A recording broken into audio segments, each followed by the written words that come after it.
Hola, muy bienvenidos a una nueva clase de odontopediatría. Hoy voy a hablar sobre anestesia local.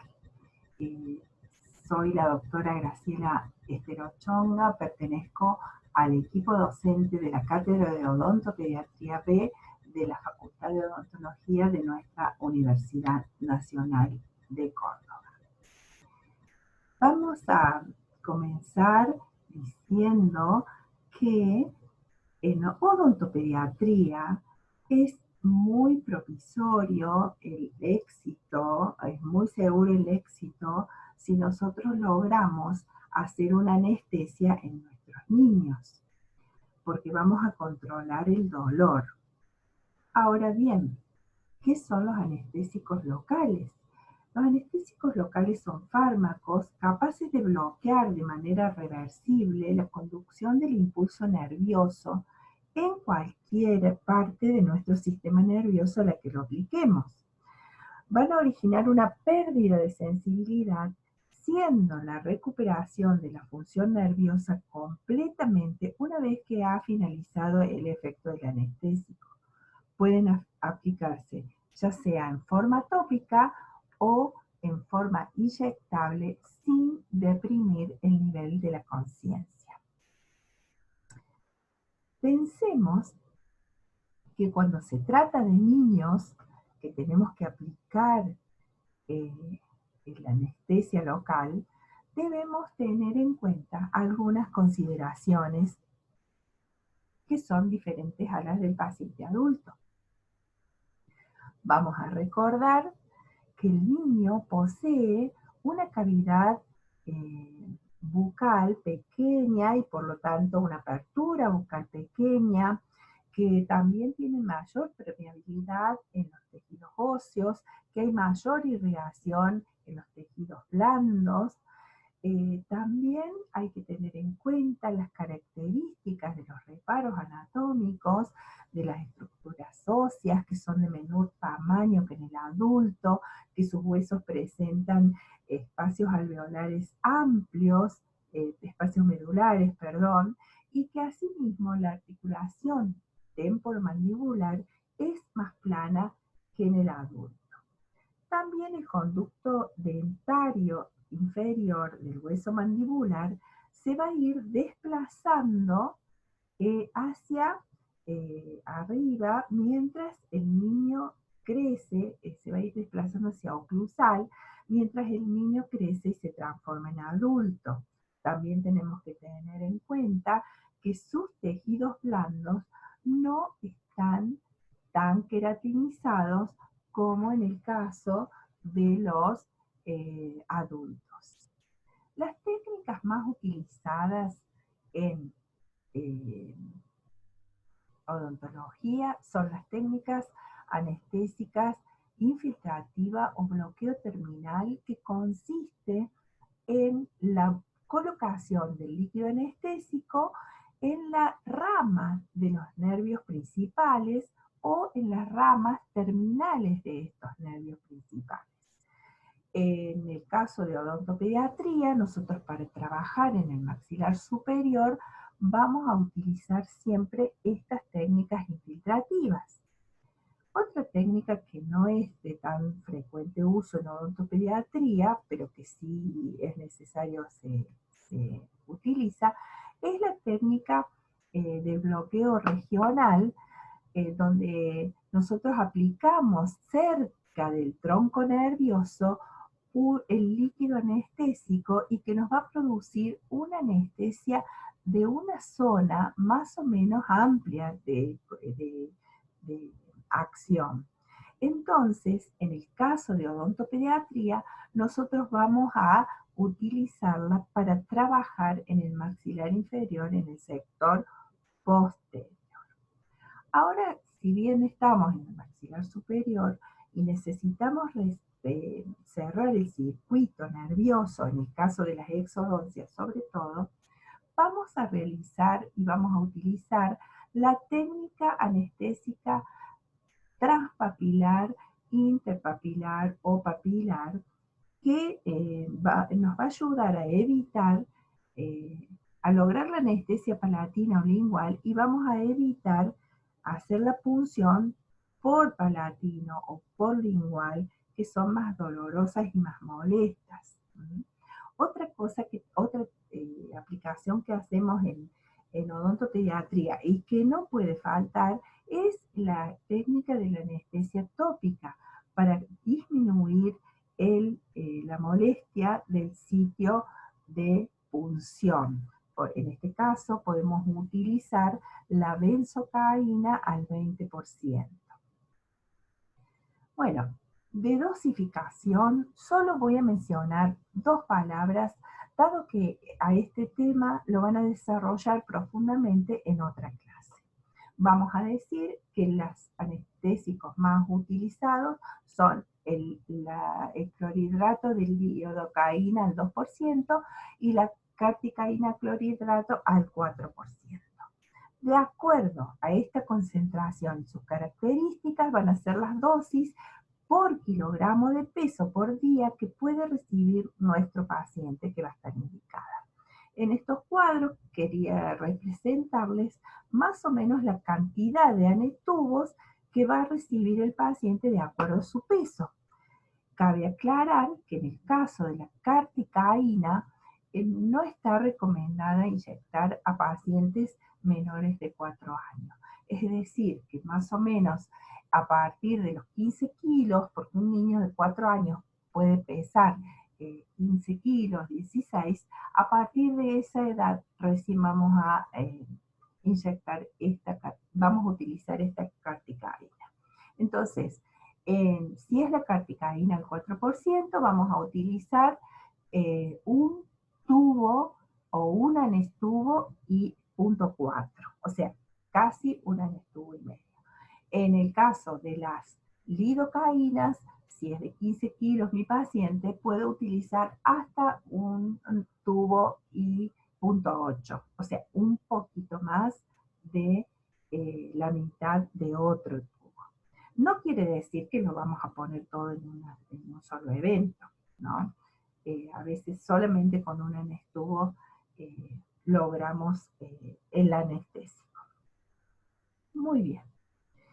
Ya terminados de enumerar todos estos aspectos, les voy a comentar 5 que son importantes para que la anestesia no resulte tan dolorosa. Está bueno tener en cuenta que debemos ver si nuestro anestubo tiene alguna burbujita de aire.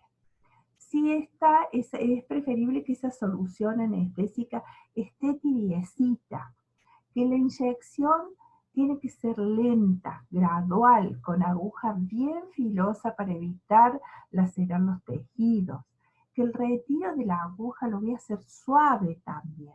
Y puedo llegar a realizar algún masaje, si quiero, en el lugar a donde hice la inyección de este anestésico.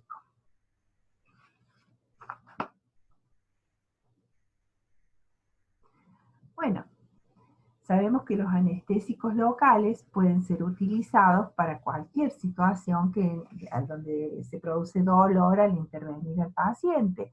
Puede ser un traumatismo donde hay laceraciones, que hay que hacer suturas, puede ser una cirugía programada por una frenectomía, pero es verdad que lo más cotidiano en un consultorio odontológico es el uso o la aplicación a las prácticas de pulpostomías y exodoncias.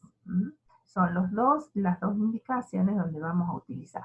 Si hacemos una pulpotomía o un tratamiento pulpar, que puede ser una pulpectomía también, no vamos a realizar la anestesia transpapilar. Si es superior, solamente vamos a hacer la vestibular a fondo de surco y con eso vamos a estar bien.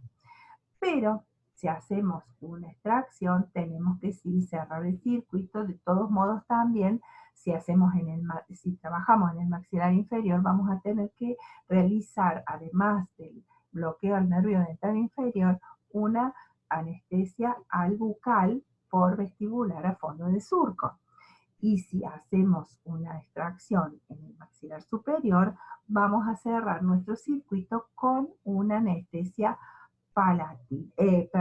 transpapilar que me va a anestesiar el paladar, ¿cierto? La zona palática. Bueno, podemos pensar que también hay algunas contraindicaciones con respecto a la anestesia. ¿Y qué va a pasar? Va a ser, por supuesto, cuando hay una alergia, el paciente no puede recibir la anestesia si tiene alguna alergia a alguno de los componentes de nuestro líquido anestésico. Si hay algunos que contienen adrenalina, y yo tengo un paciente con tratamiento medicamentoso por arritmia cardíaca, entonces tampoco voy a administrar esa anestesia. Si tengo discrasias sanguíneas, el paciente va a estar hospitalizado, así es que tampoco le voy a hacer anestesia local. Y cuando hay infecciones en la zona de punción. Bueno, se han mencionado entonces algunas de las generalidades de la técnica, de las características del paciente niño. Ahora vamos a enumerar los pasos clínicos de la técnica de anestesia. Y justamente es que vamos a tener que programar una sesión previa al momento de la anestesia en donde vamos a conversar con mi paciente. No voy a esperar que ese día que él llegue, venga y se encuentre con la jeringa para hacer la anestesia, o tampoco le voy a decir, como estos señores, lo de la anestesia te lo explico después. No, de ninguna manera. En una sesión anterior vamos a realizar la motivación y la preparación de nuestro paciente, donde vamos a tratar de fomentar una conducta positiva en nuestro niño, utilizando un lenguaje verbal y no verbal, con mucho respeto, mostrándoles el interés que nosotros tenemos por su salud como persona. Le vamos a dar información e instrucciones claras, con una explicación adecuada según la edad, según su sensibilidad, según la idiosincrasia. No le vamos a mentir, no le podemos decir, no, no te va a doler, pero esa palabra directamente al dolor, la palabra dolor, mejor no la usemos para conversar con el niño, porque si la mencionamos, el niño va a decir, seguro que va a doler, ¿no? Entonces, es mejor explicarle, compararlo con la picadura de un mosquito, que va a sentir como un pellizquito, o que va a sentir si el líquido está frío, y por supuesto que no tenemos que tratar, que tenemos que tratar de no pasar con nuestra aguja por delante de sus ojos, ¿no? Luego de esta instancia, vamos entonces a realizar, como todas las prácticas, la preparación de la mesa clínica. Allí vamos a tener que tener todos los materiales e instrumentales necesarios para hacer la anestesia. En este caso vamos a tener el vasito de Appen con el líquido para hacer la asepsia, vamos a tener la anestesia tópica, el espejito de mano, el porta carpule, vamos a tener las agujas descartables, los anestubos y nuestra jeringa carpule, por supuesto. Entonces, una vez que tenemos todo listo, vamos a tener ya ahora a nuestro paciente cómodamente sentado y comenzamos con aplicar primero el líquido antiséptico, luego en esa mucosa bien seca vamos a colocar con una gasita, primero secamos, luego colocamos el gel anestésico. Siempre preferentemente es que sea gel.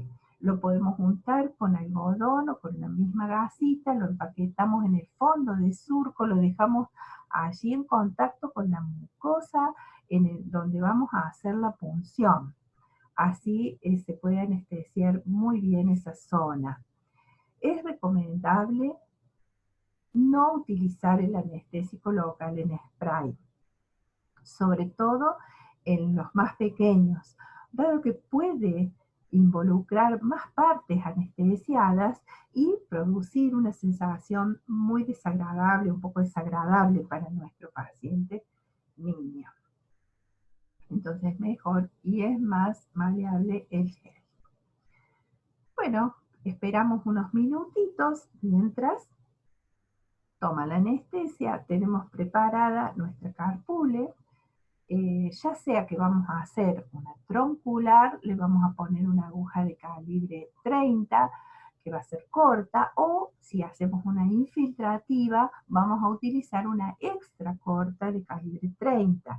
Esto es importante, el calibre, porque va a permitir que esa aguja sea más firme, que no esté predispuesta a quebrarse, que eso puede ocurrir. Bueno, vamos a corroborar luego de unos minutitos el sitio de punción, vamos a comparar donde no pusimos anestesia con el lugar donde sí pusimos anestesia para ver si está ya en condiciones de recibir la inyección del líquido anestésico. Es ahora entonces donde vamos a posicionar nuestra jeringa carpule y vamos a introducir apenas un poquito el bisel de la misma, orientándolo hacia, mirando hacia el huesito. Y también con movimientos muy suaves vamos a traccionar los tejidos blandos, o sea, vamos a traer el labio para que venga al encuentro de nuestra aguja y no es que nosotros vamos a presionar la aguja en contra de ese tejido. Una vez que introducimos el bisel, vamos entonces a hacer el depósito de unas gotitas del líquido anestésico que nos van a dar lugar a la formación de lo que le llamamos nosotros el botón térmico. Este va a estar, es una acumulación del líquido anestésico ahí en la submucosa para que nuestra inyección sea menos dolorosa, que no se sienta tanto. Entonces, lentamente vamos a ir esperando que haga su efecto y vamos profundizando en dirección apical hasta llegar a depositar 3/4 partes del contenido del tubo anestésico.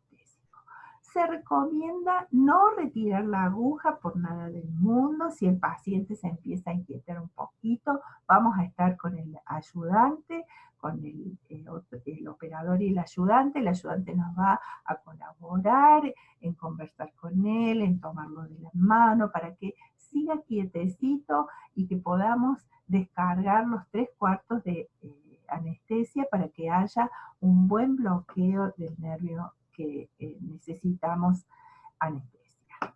Una vez que retiramos la aguja, entonces voy a corroborar, ya miren acá tengo el botón dérmico y tengo la isquemia. Pero también ahora voy a, acá en este caso como se trata de un supernumerario, es muy irregular esta zona anatómicamente, entonces fácilmente con mi inyección por vestibular casi que llega un poco hacia palatino, pero no es siempre así en todos los casos. Yo necesito ahora esperar unos minutos para que esto esté anestesiado y entonces voy a cerrar el circuito con la técnica transpapilar o papilar, haciendo incidencia en la base de la papila, donde ya el paciente está anestesiado y no va a sentir nada, tratando de llegar hacia palatino desde proximal, de un lado, de mesial y de distal. Y luego voy a corroborar con mi espejito bucal si está anestesiado, voy a ver que hay una isquemia en la zona esa palátil. Muy bien. Para hacer el bloqueo regional al nervio dentario inferior, vamos, antes de describir la técnica, a ubicarnos a dónde vamos a tener este reparo anatómico tan importante como es el foramen de mandibular, a donde yo tengo que poner mi líquido anestésico. Fíjense que dijimos que iba cambiando de posición. Entonces, es muy importante que lo ubiquemos, porque si tengo un paciente que tiene entre 4 y 6 años, va a estar por debajo del nivel oclusal o del plano oclusal. Si mi paciente tiene entre 6 y 10 años, más o menos a la altura del plano oclusal va a estar este foramen mandibular. Y si el paciente tiene entre 10 a 12 años, ya va a estar por encima, a unos 5 milímetros aproximadamente del plano oclusal. Este foramen apical, si bien es cierto que se va migrando hacia oclusal, en sentido de abajo hacia arriba, en sentido vertical, en sentido antero-posterior se mantiene bastante estable y se va a ubicar a la altura de las escotaduras, en la zona que es más estrecha de la rama de la mandíbula, y allí se va a ubicar el foramen apical, que va a ser nuestro sitio de punción. Muy bien. Ahora veamos qué nos recomiendan para los pacientes que son más pequeños. Realizar la técnica directa, no la de los 3 pasos. ¿Por qué? Porque puede realizar cualquier movimiento brusco y podemos provocar esa complicación que no queremos. Entonces, vamos a utilizar técnica directa, vamos a utilizar la jeringa Carpule con una aguja corta, ya que con 15 milímetros puedo llegar a alcanzar el periósteo. Así es que una aguja corta va a estar bien. Una vez ubicado el sitio de punción, yo voy a realizar la asepsia primero, luego la anestesia tópica. Le voy a pedir al niño que abra su boca tanto como pueda. Voy a colocar la yema de mi dedo pulgar en el lugar a donde yo quiero hacer, tengo que hacer la incisión, porque voy a palpar a esa altura que estuvimos describiendo. Y desde el lado opuesto voy a descargar el líquido anestésico muy lentamente. A medida que profundizo, al llegar cerca del hueso, me voy a retirar unos milímetros para no dañar el periósteo, voy a aspirar y termino de completar la deposición del líquido anestésico. En este momento que yo terminé de hacer mi anestesia, voy a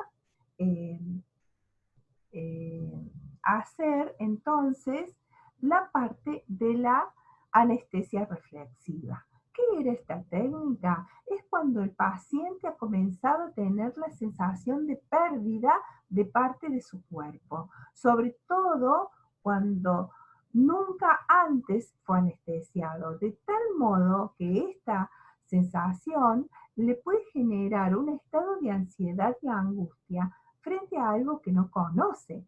Entonces, vamos a utilizar esta técnica donde podemos tomar un espejito de mano y le vamos a mostrar al niño para que él pueda verse y tocarse la zona anestesiada y comprobar que está igual, solo que no la siente. Entonces se va a tranquilizar. Bueno, por supuesto que también pueden llegar a presentarse, aunque son muy raras, complicaciones en la administración de anestesias en algunos casos. Algunas son más frecuentes como las mordeduras de labio o lengua, en el hematoma también, pero que el hematoma no es tan frecuente. Lo que sí vamos a decir que las mordeduras del labio o de la lengua sí son frecuentes. También puede ocurrir que se fracase con la anestesia, que el paciente no se deje anestesiar, no quiera. Por eso es tan importante esa visita previa, esa motivación, esa explicación para que el paciente pueda colaborar con nosotros. Y también tenemos las reacciones alérgicas y las roturas de agujas que son infrecuentes en odontopediatría. Si hay antecedentes alérgicos familiares, nosotros vamos a solicitar una interconsulta con el especialista y seguramente se le realizará un test de provocación controlada. Y las roturas de agujas se puede prevenir con una buena motivación, con una técnica de contención firme al paciente para que no realice movimientos peligrosos y utilizando agujas de buena calidad, que sean con un calibre importante para que no se puedan fracturar fácilmente. Tenemos también otras técnicas anestésicas, como son la intraperiodontal, que no se recomienda utilizar porque se podría llegar al germen y producirle una lesión, además de ser una técnica muy dolorosa. En el caso también de la anestesia general, es una técnica que no es muy utilizada, es muy rara, se va a estar indicada en pacientes con síndrome de Down, con trastornos mentales, sobre todo, no todos los pacientes con síndrome de Down, sino aquellos que no son tan, eh, que no han estado contenidos, que no están escolarizados, que son muy profundos, que son agresivos y que tienen un retraso mental importante, entonces no pueden entender algunas pautas. También en los casos donde tenemos un niño alérgico a la anestesia local, por una causa de vida o muerte, no lo vamos a poder atender con la anestesia local. Vamos a tener displasias sanguíneas también. Y también cuando tenemos un niño que requiere de una rehabilitación completa por indicación de su médico, que puede estar complicado por alguna enfermedad sistémica y no tenemos tiempo de hacerle toda la erradicación rápidamente de sus focos sépticos. Bueno, llegando al final ya de esta clase, me gustaría que repasemos algunos puntos que son importantes para tener en cuenta de las diferencias de las técnicas aplicadas a pacientes niños y a pacientes adultos. En primer lugar, y como siempre les digo, es muy importante conocer a nuestro paciente, hacer una muy buena ficha clínica, una muy buena anamnesis, tener presente el consentimiento informado y el asentimiento informado, decirle también eh, todas las preguntas necesarias para conocer su salud general, su salud eh, de todo su cuerpo, o saber si tiene antecedentes familiares de alergia o no. También vamos a ver los reparos anatómicos, recordemos la apertura bucal pequeña, cómo son sus tejidos blandos, los tejidos óseos. Eh, en cuanto a las técnicas, vamos a tener que tener siempre en cuenta que estamos ante un paciente que tiene sus huesos más frágiles. Entonces, hagamos movimientos suaves, vamos a usar agujas descartables de buena calidad, que sean corta y extra corta. También vamos a tener muy en cuenta la anestesia tópica y cuando apliquemos la anestesia infiltrativa, no nos olvidemos de que primero se forme el botón dérmico. En la anestesia por palatino no la vamos a utilizar. Acuérdense que hacemos una transpapilar y que es conveniente para el bloqueo regional del nervio dental inferior utilizar las técnicas directas.